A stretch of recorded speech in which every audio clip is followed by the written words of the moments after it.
Boa tarde a todos e a todas.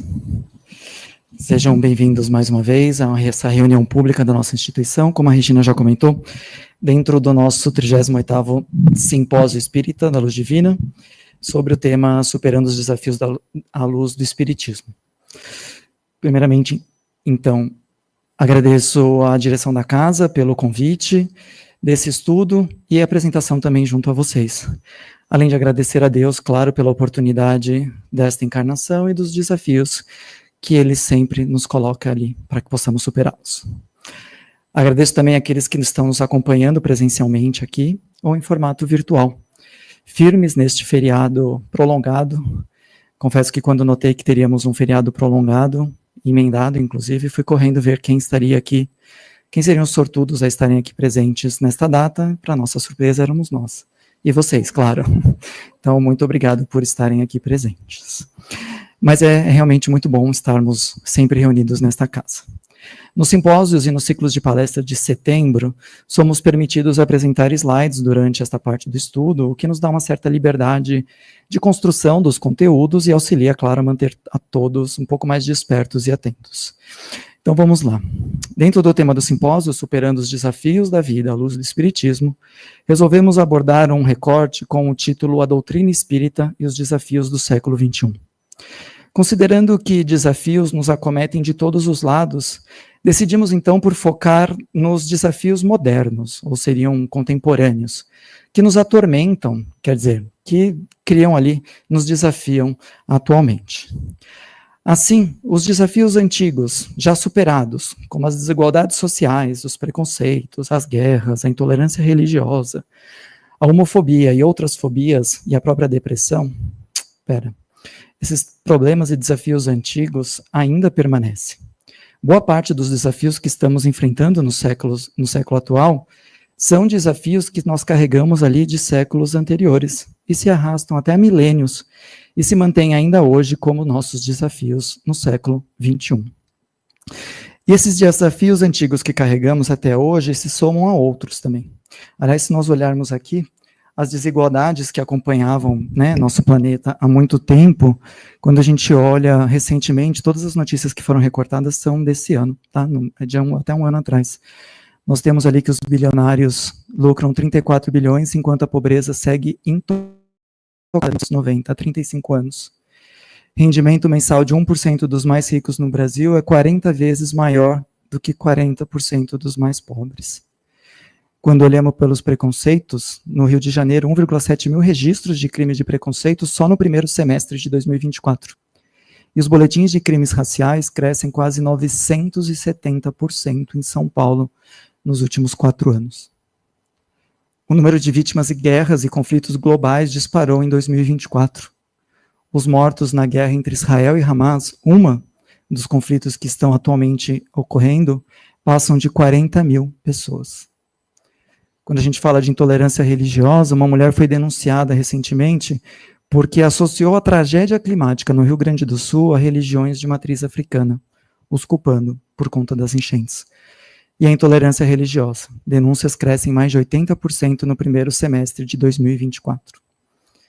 Quando olhamos para a homofobia, violência contra pessoas LGBTQIA+, em São Paulo cresce também 970% em 8 anos.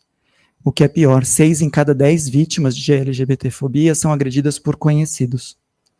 E no Brasil, quase 300 mortes violentas por LGBTfobia em 2024. Violentas. E na depressão, a crise da saúde mental. O Brasil tem maior número de afastamentos por ansiedade e depressão em 10 anos, essa notícia é do mês passado. Registros de ansiedade entre crianças e jovens superam os de adultos pela primeira vez no Brasil.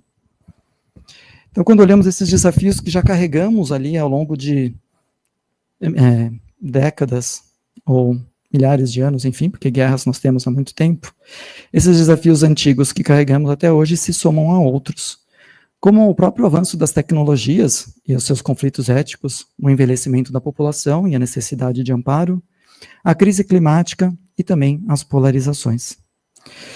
Bom, dessa forma, a nossa intenção de um pequeno recorte, então, de olhar só para os desafios do século XXI, Torna-se, então, uma lista de desafios que uns mais e outros menos, todos temos que enfrentar em nossas vidas em maior ou menor grau. Dessa forma, então, considerando que os desafios da nossa jornada são muitos, e tendo a certeza que a doutrina espírita pode nos auxiliar a superá-los, pois que é o tema do nosso simpósio, resolvemos nos desafiar a encontrar em apenas uma obra espírita caminhos para superar estes desafios ou compreender estes obstáculos em nossas vidas. A obra escolhida não poderia ser outra, o Livro dos Espíritos, que ontem, 18 de abril, completou 168 anos de sua publicação, como a Regina já comentou. Na imagem aqui da esquerda, que é uma capa mais bonitinha, é a 4ª edição, tá? É de 1860. A primeira edição mesmo é a da direita, um pouco mais simples, lá em Paris, a sua publicação.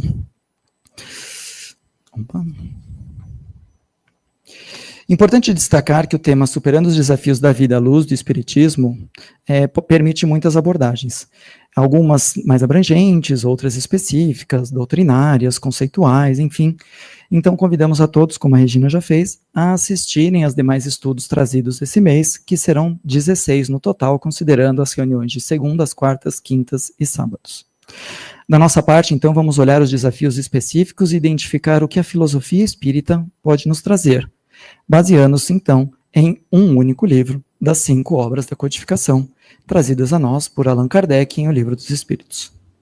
Esse exercício de hoje, especificamente, pretende não apenas apontar esses esclarecimentos para o nosso entendimento, essas questões específicas, mas também despertar em nós o hábito de irmos buscar respostas sobre as questões específicas do nosso dia a dia, dentro dessa doutrina que nós simpatizamos, ou que seguimos, ou que estudamos, mas que com certeza nos acolhe. Vamos até repetir. Precisamos despertar em nós o hábito de irmos buscar respostas em locais adequados, como a doutrina. Por favor, criemos o hábito do bom senso, da razão e principalmente do questionamento, da fé raciocinada. Não apenas diante dos nossos desafios, mas também diante das baboseiras que se multiplicam por aí, muitas vezes se utilizando de conceitos cristãos ou da própria doutrina dos espíritos. A doutrina espírita é a fé raciocinada. Se pensarmos bem, inclusive, na lista de desafios que mostramos anteriormente, de séculos inclusive, muitos seriam resolvidos apenas com um bom senso. Vamos então aos desafios que foram listados. A doutrina espírita nos ensina que o progresso material deve estar alinhado ao progresso moral, e que os desafios que enfrentamos são oportunidades para o nosso crescimento espiritual. A concentração de riqueza e a falta de oportunidades são desafios persistentes. Milhões vivem em condições precárias, enquanto poucos detêm grande parte dos recursos do planeta. O Livro dos Espíritos traz em sua 3ª parte, capítulo 9, da Lei de Igualdade, 3 tópicos sobre essa questão: desigualdades sociais, desigualdade das riquezas e as provas de riqueza e da miséria. Importante destacar que desigualdades têm como definição a falta de equilíbrio, a disparidade ou a distância entre seres. Após terminarmos o resumo sobre este desafio específico, e por ser o primeiro da apresentação, resolvemos pecar pela prudência e substituímos várias das imagens que viriam aqui ilustrar os recortes dos livros, várias das imagens, por recorte dos livros, no caso, o Livro dos Espíritos, para que não sejamos mal compreendidos, ou possivelmente criticados, com algumas afirmações bem claras que, na verdade, estão contidas em O Livro dos Espíritos, principalmente no tema das desigualdades sociais. Para pecar ainda mais pelo excesso, resolvemos consultar 2 traduções disponíveis, de Herculano Pires, pela editora Paideia, e de Guilherme Ribeiro, da FEB. E assim, caso haja alguma disparidade ou distinção das afirmativas, vamos trazer os 2 entendimentos disponíveis, lembrando que por serem traduções do francês, né, em original, acaba tendo ali, às vezes, alguma disparidade em termos de palavras ou afirmações, principalmente. Na Lei de Igualdade, aprendemos alguns pontos específicos. E o primeiro de todos é que todos somos iguais para Deus, perante suas leis, e temos diferentes aptidões, porque vivemos uns mais e outros menos. Logo, cada um se desenvolve no seu tempo. E vivemos também diferentes experiências em que conseguimos nos desenvolver individualmente, cada um de nós. Entretanto, a desigualdade de condições sociais não é uma lei natural, mas sim uma obra dos homens e das mulheres encarnados, e não de Deus. Por ser uma lei humana e não de Deus, ela é mutável e há de desaparecer, inclusive na Terra, quando nós deixarmos de sermos egoístas e orgulhosos e passarmos a enxergar nossos irmãos de maneira mais solidária. Importante compreender que, apesar das diferenças de aptidões, esta não é exatamente o motivo que existe das desigualdades. A meritocracia, por exemplo, não está atrelada ao sucesso ou fracasso de espíritos e dos seres encarnados, pois que, obviamente, pessoas diferentes possuem oportunidades diferentes, e que pessoas em famílias abastadas não têm maior ou menor mérito diante de suas jornadas, pois que muitas vezes, como está no Livro dos Espíritos, as fortunas herdadas não são oriundas de trabalhos dignos, o que já a corrompe de partida. Qual o caminho, então, para a solução das desigualdades? Solidariedade por parte da sociedade em favor dos seus irmãos mais necessitados, e expurgo do orgulho e do egoísmo, que permitirão o progresso moral do planeta e a redução das desigualdades. Importante, não a desigualdade das riquezas, mas de bem-estar, pois que este é o que é necessário para cada ser encarnado. Riqueza e miséria, então, elas são provas, ou no caso, oportunidades, que cada um de nós tem, como espíritos, que passar nesta ou em uma próxima encarnação. Nenhuma delas, nem a riqueza, nem a miséria, são provas mais meritosas do que a outra, pois todos passaremos por ambas. A miséria provoca as queixas contra a providência divina, e a riqueza incita a todos os excessos. Assim podemos pecar, ou pecar no sentido de errar, né, de falhar dentro desses desafios em ambas as situações, assim como temos todas as ferramentas para superar essas adversidades. Assim, compreender e nos melhorar é o caminho para a redução das desigualdades, sempre com resignação e fé, principalmente para aqueles que passam os tormentos das desigualdades. Passemos agora para o nosso próximo tópico, que é o preconceito, principalmente o de raça. Aqui não vamos entrar em polêmica sobre o autor encarnado. Quem quiser pesquisar vai encontrar algumas ali disponíveis. Mas sim focar nos ensinamentos que a doutrina nos traz. Como vimos no ponto anterior, na questão 803, somos todos iguais perante a Deus. E na questão 52 do Livro dos Espíritos, temos que as diferenças físicas e morais que distinguem as raças humanas na Terra provêm do clima, da vida e dos costumes de cada um. O mesmo se daria, por exemplo, com dois irmãos criados em ambientes diferentes, que se apresentariam diferentes, devido, claro, aos meios em que foram criados. Assim, indo para a questão 785, onde Kardec pergunta: qual seria o maior obstáculo ao progresso? Os espíritos respondem: o orgulho e o egoísmo. Refiro-me ao progresso moral, porque o intelectual avança sempre. A definição de preconceito nos diz que a palavra se refere a qualquer opinião ou sentimento concedido, sem um exame crítico, ou seja, uma falha de caráter individual. Também tem como segunda definição um sentimento hostil, assumido em consequência da generalização apressada de uma experiência pessoal ou imposta pelo meio. Com um grande resumo, é uma intolerância. Assim podemos concluir que preconceito muitas vezes nasce do orgulho, sentir-se superior, e da ignorância, não conhecer o próximo. Portanto, para combatermos este desafio do preconceito, exige sim educação moral e espiritual de todos nós aqui encarnados. Assim, quem deve superar os desafios do preconceito não são as vítimas do ato, mas sim cada um de nós em nossos próprios preconceitos, na certeza de que somos espíritos imortais, teremos diversas encarnações e viveremos diversas experiências em corpos dos mais diversos, nos trazendo aquilo que necessitamos para cada prova ou oportunidade. temos que, mais uma vez, combater o orgulho e a ignorância existente em cada um de nós. Indo para o próximo. Desafio da guerra. Atualmente, em abril de 2025, século XXI, o mundo enfrenta cerca de 134 conflitos armados ativos, segundo dados do Instituto Internacional de Estudos Estratégicos, o IISS, e da Organização das Nações Unidas. 134 conflitos armados. Esses conflitos têm causado impactos humanitários significativos, com mais de 200 mil mortes registradas apenas em 2024. E aproximadamente 305 milhões de pessoas necessitando de assistência humanitária em 2025.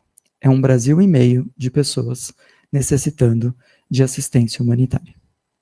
De acordo com o International Crisis Group, os conflitos mais críticos atualmente incluem o conflito entre Israel e Hamas, a guerra da Ucrânia, que já dura mais de 2 anos, a guerra civil do Sudão, o conflito no Iêmen, a instabilidade na Síria, o conflito entre Azerbaijão e Armênia, a violência armada no Sahel, conflitos internos na República Democrática do Congo, tensões políticas e militares em Mianmar, conflitos armados na Etiópia, especialmente na região do Tigré. Para termos uma ideia, partes desses conflitos nem estão sendo noticiados no Brasil, sendo que alguns, como o conflito em Mianmar, que nós comentamos aqui na lista, estão ativos desde 1948. Esses conflitos variam em intensidade e natureza, mas todos contribuem para a instabilidade global e para o sofrimento humano. A violência política aumentou 25% em 2024, em comparação com o ano anterior, sendo que 1 em cada 8 pessoas no mundo está exposta a algum conflito. O número de conflitos armados duplicou nos últimos 5 anos, indicando uma tendência preocupante da escalada da violência global. E o Livro dos Espíritos nos traz a lei da destruição, capítulo 6, da 3ª parte. Kardec questiona, então, qual a causa que leva o homem à guerra? E tem como resposta a predominância da natureza animal sobre a espiritual e a satisfação das paixões. No estado de barbárie, os povos só conhecem o direito do mais forte, e é por isso que a guerra, para eles, é um estado normal. Porém, à medida que o homem progride, ela se torna menos frequente, porque ele evita as suas causas, e quando ela se faz necessária, o homem sabe adicionar-lhe humanidade. Mas, se ela se torna menos frequente à medida que progredimos, e os números nos mostram um aumento dessa barbárie, estamos retrocedendo? Evoluindo? Degenerando como planeta? Não. Como temos na questão 118, não podemos retrogradar. Podemos sim estacionar, mas nunca retrogradar. As guerras, então, surgem da imperfeição moral do ser humano. O orgulho, novamente ele, a ganância e o desejo de dominação ainda predominam em muitos espíritos encarnados. Mas os espíritos superiores afirmam que com o progresso moral, as guerras desaparecerão. Isso quando os homens compreenderem a justiça e praticarem a lei de Deus. Nessa época, todos os povos serão irmãos. Questão 743. Assim, apesar da lei da destruição existir, inclusive nesses esclarecimentos, a guerra não é uma lei divina. Ela é uma consequência do nosso livre-arbítrio mal utilizado. A lei do progresso, por outro lado, garante que a violência será superada. O papel do espírito consciente, ou seja, nós, é trabalhar pela paz, pela educação, promovendo a fraternidade e combatendo as causas da violência. De novo, o orgulho, o egoísmo, a ignorância e a intolerância. E como sociedade, precisamos melhor escolher aqueles que governarão os povos, buscando não ideologias partidárias, mas valores individuais dos seres. Valores nas atitudes, e não nas palavras. Vamos agora à intolerância religiosa. Bom, esse tema também é um pouco complexo. Aqui precisamos entender que existem diversas religiões e diversos pontos de atenção, e que, via de regra, olhamos apenas sobre o ponto de vista quando somos vítimas da intolerância religiosa, quando nós sofremos por ela, por parte de amigos, conhecidos e até desconhecidos. Esquecemos muitas vezes das brincadeiras, das piadas que fazemos, ou de expressões, inclusive, intolerantes, usadas no dia a dia, que por se referirem à crença do outro, muitas vezes passam despercebidas em nosso contexto. De Moisés a Jesus, e também muito antes deles, os povos da antiguidade sofreram perseguições. Na época do Cristo, os cristãos, então, eram mortos apenas por seguir o Mestre Jesus. E tinham de se reunir em cemitérios escondidos. Mas tanto agora, no Ocidente, quanto no Oriente, muitos são os exemplos de intolerância, que começam pela não compreensão, mas se estendem à não aceitação da liberdade do outro. São pontos diferentes, mas ambos são intolerâncias. Eu posso não entender, e ok. Mas quando eu não aceito e quero impor a minha razão, aqui eu estou prejudicando muito mais. E então o Livro dos Espíritos nos traz a Lei da Liberdade, capítulo 10. É 10? 10. É que está arriscado aqui.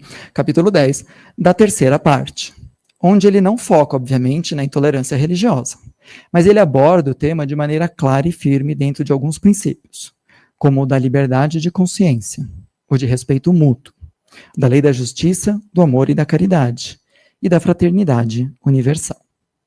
Das questões 837 até 842, temos que cada pessoa tem o direito de pensar e crer como quiser. Isso vale especialmente para a fé e a religião. Ninguém tem o direito de impor sua crença ao outro, o que torna a intolerância religiosa, então, contrária à lei da liberdade, ou à própria lei natural. Ao tentar impedir alguém de viver ou expressar sua fé, estamos exercendo um abuso contrário às leis de Deus. Cada consciência é livre diante de Deus, e ninguém pode julgar ou reprimir outra pessoa por sua crença. E aí nós temos as questões 840 e 841. 840. Será atentar contra a liberdade de consciência pôr entraves às crenças capazes de causar perturbações à sociedade? E os espíritos respondem: podem reprimir-se os atos, mas a crença íntima é inacessível. Mas precisamos também entender o que Jesus nos ensinou. Temos que fazer isso com brandura e persuasão, e jamais com força. Precisamos, inclusive, entender quem de nós pode dizer se aquilo está certo ou errado. Porque isso, o prejuízo ao terceiro, deve ser algo feito ou decidido pelas leis da ética e da moral, e não pelo entendimento individual de um ou de outro ser, seja ele presidente, imperador, enfim. A intolerância religiosa é uma manifestação do orgulho e da ignorância. Toda religião que promove o bem é útil à humanidade, está lá no Livro dos Espíritos, principalmente se forem doutrinas diferentes. O Espiritismo reconhece valor em toda religião que inspire amor, caridade e elevação moral. Isso reforça, então, a nossa necessidade de respeitar todas as formas sinceras de fé, mesmo quando elas são diferentes das nossas. Próximo problema. A homofobia e, atualmente, a transfobia são temas que se relacionam com o próprio racismo que nós estudamos. São preconceitos, defeitos de caráter do ser humano encarnado. São defeitos de caráter do ser humano que tem o preconceito, não, obviamente, das vítimas. Segundo dados recentes, aproximadamente 64 países ainda criminalizam relações consensuais entre pessoas do mesmo sexo. As penalidades variam de multas e prisões a penas mais severas, como a própria pena de morte. Essas leis estão concentradas principalmente na África, no Oriente Médio e em parte da Ásia. O Livro dos Espíritos não trata diretamente de homossexualidade nem de homofobia, pois esses termos e debates, como os conhecemos hoje, não existiam no contexto social e linguístico da França no século XIX. No entanto, A obra oferece princípios universais que nos permitem refletir claramente sobre o respeito às pessoas LGBTQIA+, condenando qualquer forma de intolerância, de preconceito ou de violência moral ou física, como a homofobia. Questão 873 do Livro dos Espíritos. Qual a verdadeira definição da justiça? Resposta. A justiça consiste em cada um respeitar os direitos dos outros. Respeitar os direitos dos outros inclui o direito de viver sua afetividade e identidade com dignidade. A homofobia, que desrespeita e violenta o outro por sua orientação ou identidade, viola diretamente essa lei moral, que é universal. O espírito que pratica a verdadeira caridade não julga. Isso vale para qualquer coisa no nosso dia a dia, né? Porque nós julgamos com uma facilidade muito grande. Então, vamos voltar. O espírito que pratica a verdadeira caridade não julga, não discrimina, não condena. A homofobia que se opõe ao amor e ao acolhimento é incompatível com o ensinamento cristão central, amar uns aos outros. E aí nós voltamos ali no entendimento. O espírito tem sexo? Resposta, não como entendeis, porque os sexos dependem de organismo. Pode reencarnar num sexo ou em outro. A identidade espiritual, então, transcende o gênero ou orientação sexual do encarnado. Portanto, não há justificativa espiritual para discriminar alguém com base nisso. Cada espírito pode viver a experiência de diversas para seu crescimento. A caridade, o respeito e a fraternidade são as respostas espíritas a toda forma de intolerância. Depressão. O termo depressão, como o transtorno psíquico, começou a ser utilizado apenas no século XIX, nos primeiros tratados de psiquiatria. Antes disso, a tristeza profunda era geralmente referida como melancolia.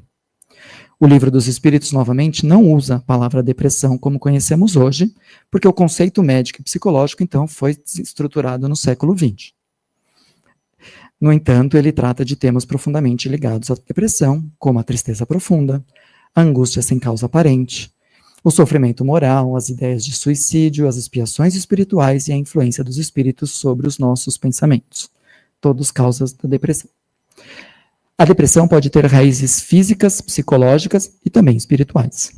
O Espiritismo, então, nos convida à compreensão integral do ser humano, sem julgamento, mais uma vez, com acolhimento, com fé e com caridade. Na questão 943, Kardec então pergunta: de onde nasce o desgosto da vida, que sem motivos plausíveis se apodera de certos indivíduos? E tem como resposta: efeito da ociosidade, da falta de fé e também da saciedade. Para aqueles que usam de suas faculdades com fim útil, de acordo com as suas aptidões naturais, o trabalho nada tem de árido e a vida se escoa mais rapidamente.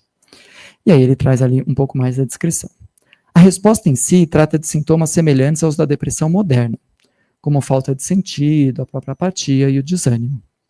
Os espíritos apontam ainda, no decorrer do Livro dos Espíritos, causas espirituais e causas existenciais e nunca culpabilizam, mas sim nos convidam à reflexão e ao reencantamento com a vida por meio fé, trabalho com propósito e consciência espiritual.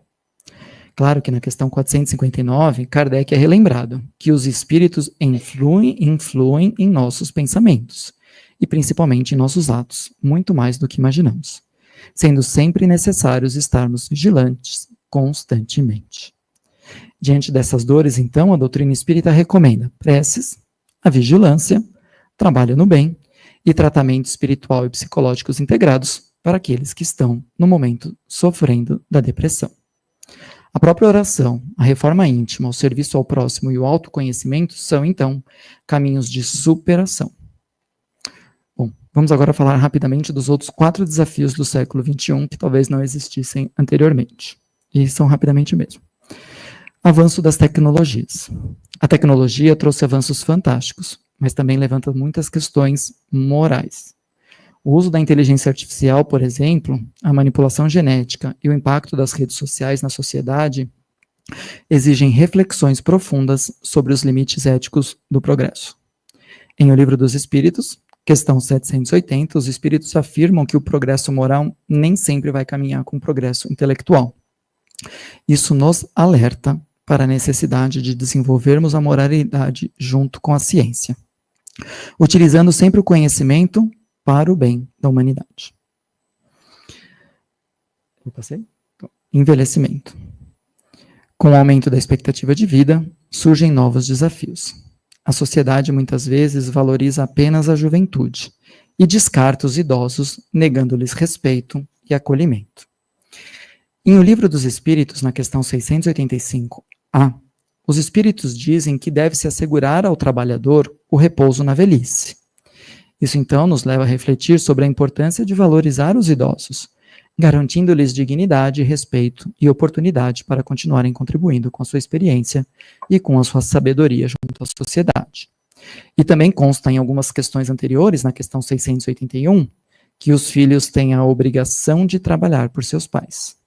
Deus fez do amor filial e do amor paterno um sentimento natural entre os seres. Foi para que por essa afeição recíproca os membros de uma família se sentissem impelidos a ajudarem-se mutuamente, o que, aliás, conta com muita frequência e se esquece na nossa sociedade atual. Crise climática. As mudanças climáticas e a degradação ambiental ameaçam atualmente a vida no planeta. O crescimento desenfreado da sociedade de consumo resultou na exploração excessiva dos recursos naturais do nosso planeta. Me perdi. Desculpa. Excessiva dos recursos naturais do nosso planeta, gerando um desequilíbrio ambiental sem precedentes. Essas imagens são do Brasil, tá? São problemas no Brasil. As mudanças climáticas são uma verdade incontestável. Vou repetir. As mudanças climáticas são uma verdade incontestável pela ciência, e o Espiritismo nos ensina sempre a confiar na ciência. A doutrina dos Espíritos nos ensina que o homem é o administrador dos bens que Deus lhe confiou. Na questão 705, então, do Livro dos Espíritos, os Espíritos afirmam que a Terra produziria sempre o necessário, se com o necessário o homem soubesse contentar-se. Essa resposta, então, nos convida à reflexão sobre o nosso consumo consciente e a necessidade de desenvolvermos um relacionamento mais equilibrado com a natureza.